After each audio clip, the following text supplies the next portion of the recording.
What do we mean by systems change? Systems change means altering or transforming how people or structures are linked, function, and influence one another. Structures are the institutions around us and what we often think of as systems like hospitals, child welfare, education systems, but they also include systems like the way cities are organized or rural communities. Change initiatives often just focus on changing an individual or an institution without focusing on how they are connected with each other. We're shaped differently by three different levels. The most visible one is practice. That's how people interact and engage with each other, how they carry out their craft. It can be a professional setting or in a community. It's the interaction between people. Practice is often informed or guided by policies or structures. They can be formal, like laws, but they can also be things like written expectations for people to follow with consequences if you don't follow them.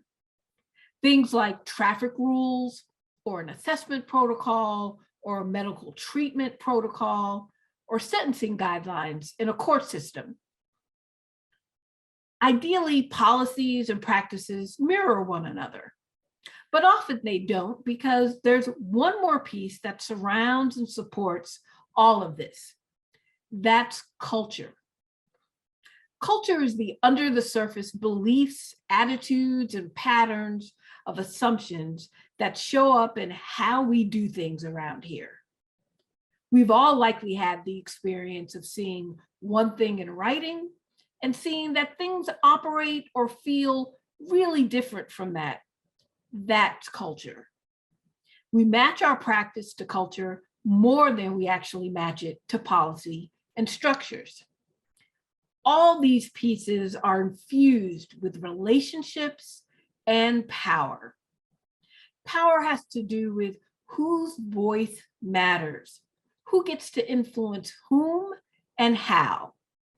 We cannot begin to shift culture if we don't understand the history. So often we go in assuming that just because people want change, they're going to jump on a bandwagon.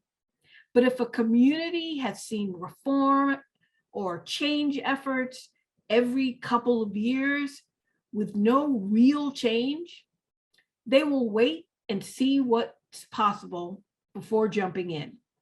That's natural and that's history. Context is so important. It's what's happening in the world.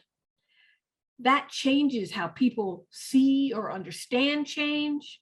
It changes their tolerance for risk or tolerance for change.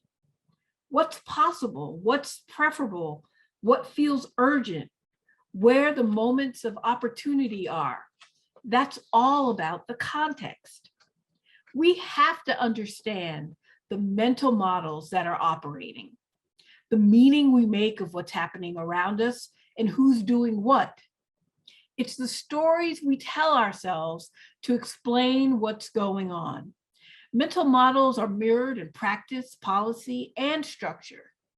It's important to pay attention to whose mental models get translated into policy, structure, and practice. It's not just about who has formal power. We don't always have to add, we just have to shift. And that can be much more powerful for durable transformation. We don't have to take them on all at once. We can start with policy, start with practice, start with culture, as long as we're paying attention to the other pieces and the pieces in the outer ring are being considered as we take it on.